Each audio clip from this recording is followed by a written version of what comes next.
Seja bem-vindo! Se você chegou até aqui, você está no Armário da Física. No vídeo de hoje nós vamos conversar um pouquinho sobre trabalho e energia. Mas primeiro, roda a vinheta.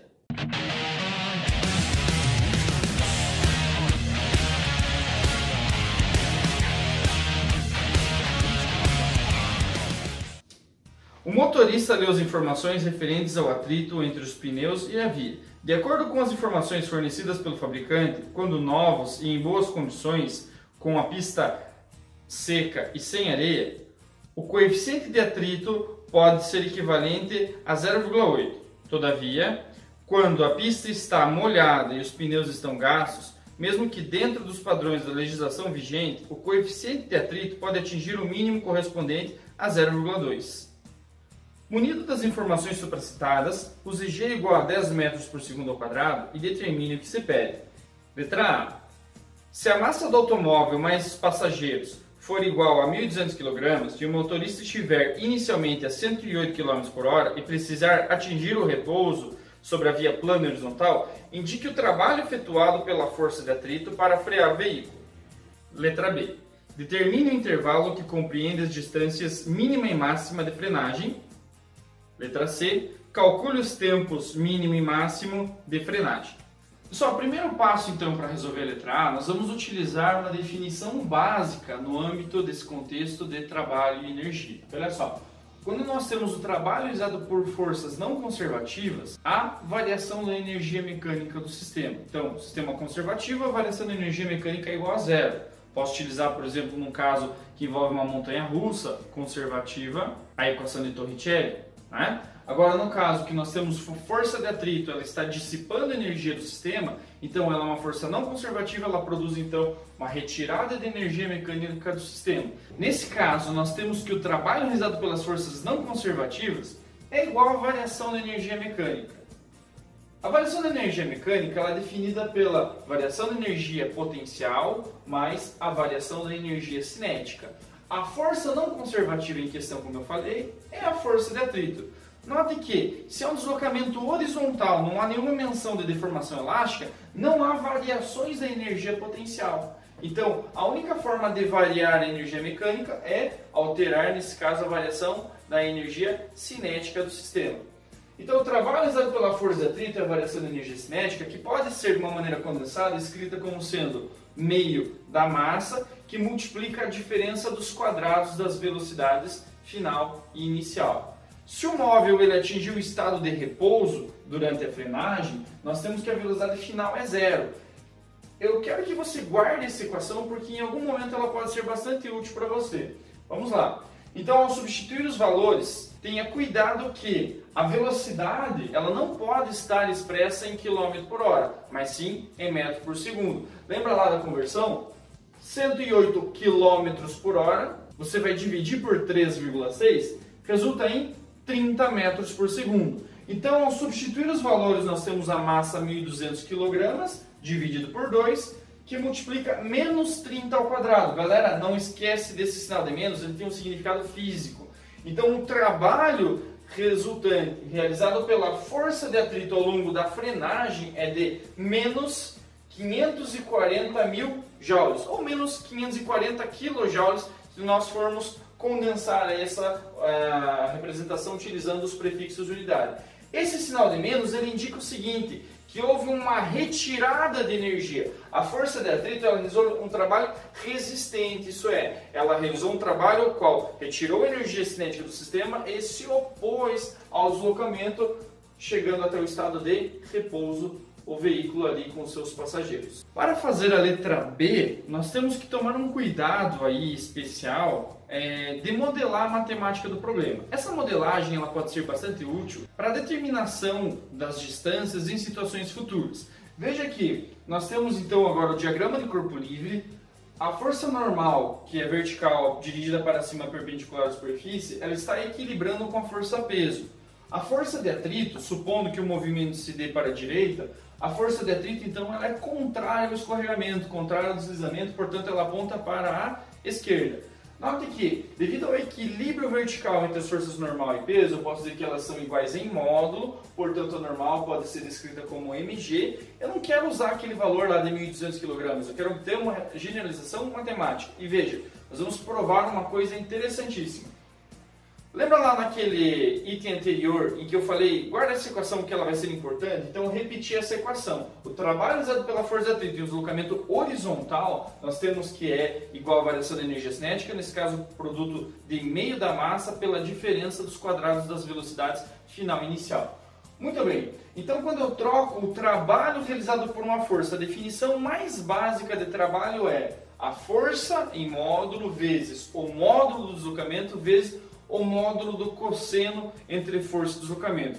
Se a força de atrito é uma força que opõe-se ao deslocamento, à continuidade do movimento, então ela aponta para a esquerda, enquanto que o deslocamento ele aponta para a direita, nós temos que o ângulo entre esses vetores, como ilustrado acima, é 180 graus. Então, ao substituir o valor da força de atrito, nós vamos usar a definição de força de atrito como sendo μ, que é o coeficiente de atrito, não sabemos se é mínimo ou máximo, nós vamos usar isso no exercício, vezes o módulo da força normal, vezes d. Galera, cosseno de 180 graus é menos 1, não esquece, não vai fazer confusão, nós estamos usando em graus, se fosse em radianos, teria que usar aqui π, beleza?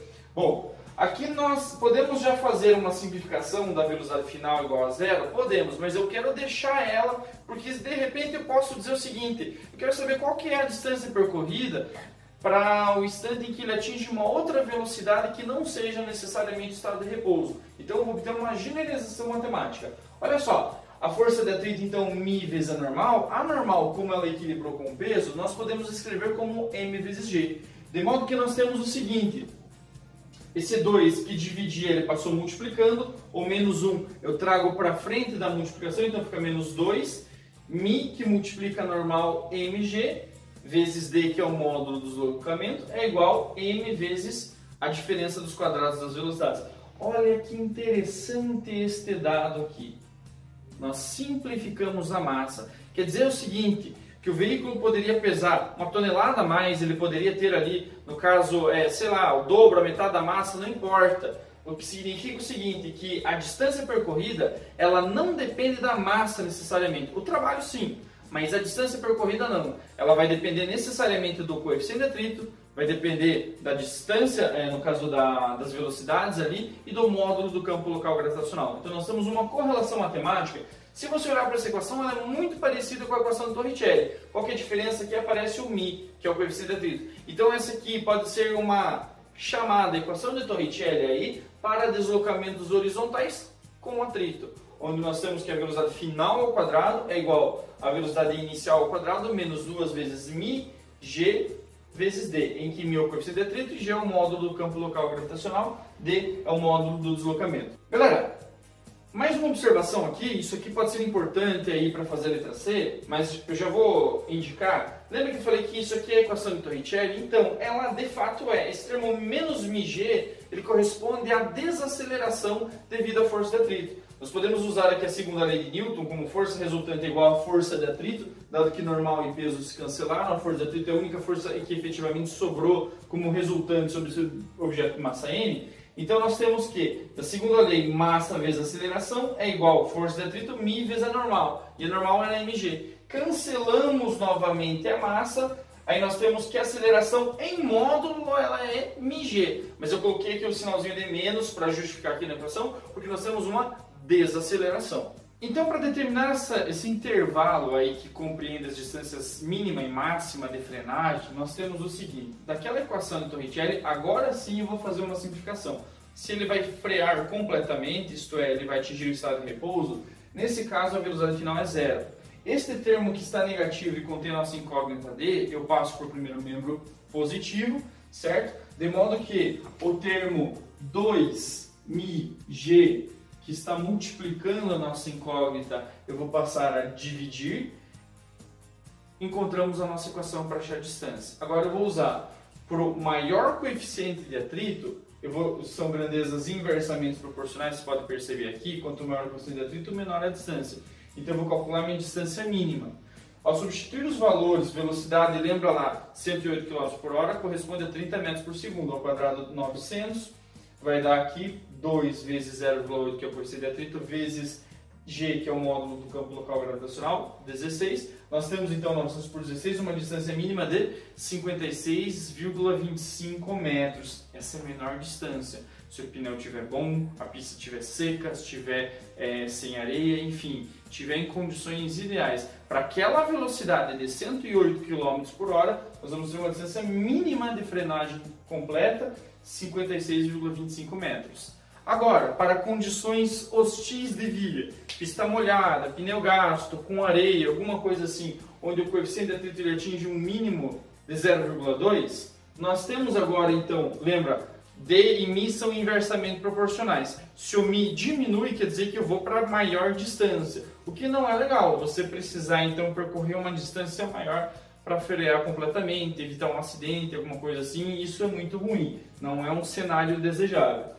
Nós temos aqui 30 ao quadrado, 900, dividido por 2 vezes Mi, que é 0,2, vezes G, que é 10 metros por segundo ao quadrado, vai dar 900 por 4, tendo então uma distância máxima percorrida de 225 metros. Aqui eu coloquei o intervalo representando isso para vocês, desde o mínimo até o máximo, beleza, galera? Então, assim, em situações reais, onde a via não está perfeita e nem mais hostil possível, nós temos mais ou menos valores intermediários compreendidos entre 56,25 e 225 metros. Para resolver a letra C, nós vamos utilizar uma definição vista anteriormente. Mas lembra lá da definição básica de aceleração média, aceleração instantânea, né? Se ela for mantida constante, nesse caso se a força resultante é constante, então a aceleração também. A aceleração é a variação da velocidade pelo intervalo de tempo. Variação, lembra lá na física, é a medida final menos o valor inicial. Nós temos então que a aceleração ela é igual à variação da velocidade pelo tempo, mas a aceleração nós tínhamos determinado anteriormente que ela pode ser definida por menos μg. Lembra lá por que menos? Porque é uma desaceleração. Olha só, eu cancelo os sinais de menos de ambos os lados da igualdade, afinal nós não podemos ter um tempo negativo, isso não faria sentido. Galera, isolando o tempo, temos que o tempo de frenagem ele é o valor da velocidade inicial no sistema internacional 30 metros por segundo, dividido pelo produto μg, em que μ é o coeficiente de atrito e g é o módulo do campo local gravitacional. Novamente, nós temos uma relação aqui de inversamente proporcional. Quanto maior o μ, menor é o tempo. Tudo bem? Então vamos lá. Para o coeficiente de atrito máximo, nós teremos então o intervalo mínimo. Galera, velocidade é 30 metros por segundo, μg 0,8 vezes 10, 8. Dividindo aqui nós temos o menor tempo, 3,75 segundos. Esse tempo seria o tempo equivalente para percorrer toda aquela distância mínima de 56,25 metros, que nós vimos aí no item anterior. Já para o menor coeficiente de atrito, nós teríamos o tempo máximo para percorrer aquela distância de 225 metros. Ao substituir velocidade de 30 metros por segundo, μg, μ 0,2 vezes g é 10, nós temos 2, dá 15 segundos. Veja como dá diferença então no intervalo de tempo, justamente devido a esse fato da menor força de atrito aumenta a frenagem. Mas você reparou que na letra A a gente não usou o coeficiente de atrito? Pois é, porque o trabalho nesse caso é o mesmo, correspondente à variação de energia cinética. Então não depende da distância, porque se eu aumentei a distância, diminui a força de atrito. Então nós temos aí esse produto força de atrito vezes distância em módulo com uma constante correspondente ao módulo da variação de energia cinética. Se você chegou até aqui, muito obrigado. Se gostou do vídeo, coloque um curtir, inscreve-se se não for inscrito no canal, ativa o sininho para não perder nenhuma das notificações. Se tiver alguma dúvida, comentário, sugestão, comenta aí. As críticas nós vamos apagar, deixar só os elogios. Até a próxima!